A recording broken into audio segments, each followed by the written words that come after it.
मेरी वीडियो को आप ध्यान से नहीं सुनते, इसीलिए आपको गलतफ़हमी होती है। मैं भी पहले कच्चे कान का ही था, अब पक्के कान का हो गया, इनफैक्ट और सेंसिटिव कान का हो गया हूँ। मैं अपने वीडियोज़ में मैं ये बोल रहा हूँ कि मुझे संविधान पे, कानून पे भरोसा नहीं है। मैं नहीं बोल रहा वो गलत है। संविधान गलत नहीं है, संविधान जिसके हाथों में है वो हाथ गलत है। कानून गलत नहीं है, कानून जिसके हाथों में है वो हाथ गलत है। ये इंस्टीट्यूशन गलत नहीं है, इंस्टीट्यूट जिनके हाथों में है वो हाथ गलत है। 16-17 फरवरी 2022 को एक न्यूज़ टेलीकास्ट होती है कि पुलिस को बिना नाम की एक अर्जी मिली जिसमें ये 5 बातें लिखी थी। अमित नायक यहाँ इल्लीगल तरीके से रहता है। मेरे पास इतने आईडी हैं जितने एसपी के पास भी नहीं होंगे। अमित नायक का डाइवोर्स हो गया। हाँ भाई, 11 साल पहले डाइवोर्स हुआ था। आपको क्या प्रॉब्लम है? मेरी बीवी के 3 शादी हो गई। अब मैं खुल के सारी बातें बताऊँगा। अमित नायक अनएम्प्लॉयड है। अनएम्प्लॉयड हूँ इसलिए क्योंकि मुझे हाइपरएक्यूसिस की बीमारी है। अमित नायक स्कूल में जाके बच्चों को इल्लीगल तरीके से पढ़ाता है। हाँ, मैंने पढ़ाया था क्योंकि एग्जैक्ट 1 महीने बाद 16 मार्च से 9 से 12 के लगभग 350 बच्चों की एग्जामिनेशंस थी। ट्रस्टीज़ को, डीओ को बार-बार रिक्वेस्ट, कॉल, हाथ-पैर जोड़ने के बाद, लेटर्स लिखने के बाद कोई टीचर नहीं आ रहा था। तो मैंने लगभग 4-4 पीरियड पढ़ाकर, थोड़ा रटवा कर उनको इतना प्रिपेयर कर दिया था कि वो पास हो जाए। हालाँकि उनकी परसेंटेज किसी की भी उस बैच की 2022 की 50 के ऊपर नहीं आ पाई। और जो उस बैच के बच्चे हैं आज मज़दूरी कर रहे हैं। आधे से ज़्यादा को कॉलेज में एडमिशन नहीं मिला क्योंकि पॉइंट हाई गए थे। मेरी बात पे भरोसा नहीं। आप डेटा निकाल के देख लो और आरटीआई निकाल के देख लो ट्रस्टी के ऊपर और डीओ के ऊपर कि अमित नायक ने राइटिंग में दिया था कि नहीं।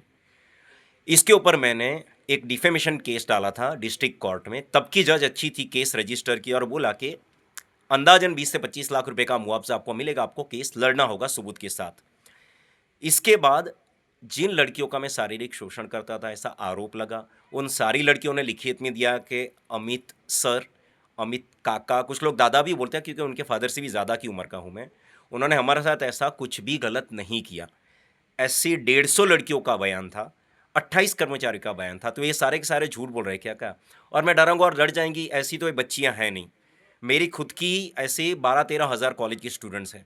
मेरे 13 साल के करियर में मेरे पे ऐसा गंदा आरोप नहीं लगा। आज की डेट में डिस्ट्रिक्ट कोर्ट ने गलत न्यूज़ छापने वाले 13 न्यूज़ रिपोर्टर्स और गलत बयान देने वाले डीवाईएसपी क्लास 1 उनके खिलाफ कोई कार्रवाई नहीं की, जबकि बीएनएस में 9 सेक्शंस है भारतीय न्याय संहिता में कि इनको सज़ा भी होती, सस्पेंशन भी होता और शायद जेल भी हो जाती और हमारी संस्था की छवि को तब जो नुकसान पहुंचा था, उसकी भरपाई तो कोई कर नहीं सकता। डिस्ट्रिक्ट कोर्ट ने उनको छोड़ दिया।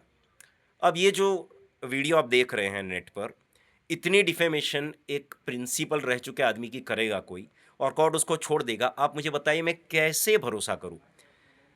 प्रेस की कितनी हरामखोरी है। Press information bureau, press information council, ministry of electronics information and broadcasting, उनको राइटिंग में मैंने कंप्लेन की 5 बार। सारे के सारे बीएनएस के जो भी जर्नलिज्म के कोड ऑफ कंडक्ट की जो किताबें हैं, मैंने अपनी आखिरी निशानी जो थी मेरे पास, मेरी कंप्यूटर उसको बेच के सारे पैसे निकाल के वो भी सारे के सारे भेज दिए। कल एक्शन लेंगे, कल एक्शन लेंगे। आज 3.5 साल हुए, कोई एक्शन नहीं हुआ। ना एसपी ने कुछ किया, ना कलेक्टर ने कुछ किया, ना डिस्ट्रिक्ट कोर्ट ने कुछ किया, ना गुजरात की स्टेट लेवल की सारी इलेक्ट्रॉनिक प्रिंट मीडिया ने कुछ किया, ना हाई कोर्ट ने कुछ किया, ना हाई कोर्ट ऑफ गुजरात ने कुछ किया, ना दिल्ली की 3 मिनिस्ट्रीज ने किया, ना पीजी पोर्टल ने कुछ किया, ना होम मिनिस्टर ने कुछ किया, ना प्राइम मिनिस्टर ने किया, ना प्रेसिडेंट ऑफ इंडिया ने किया। क्यों?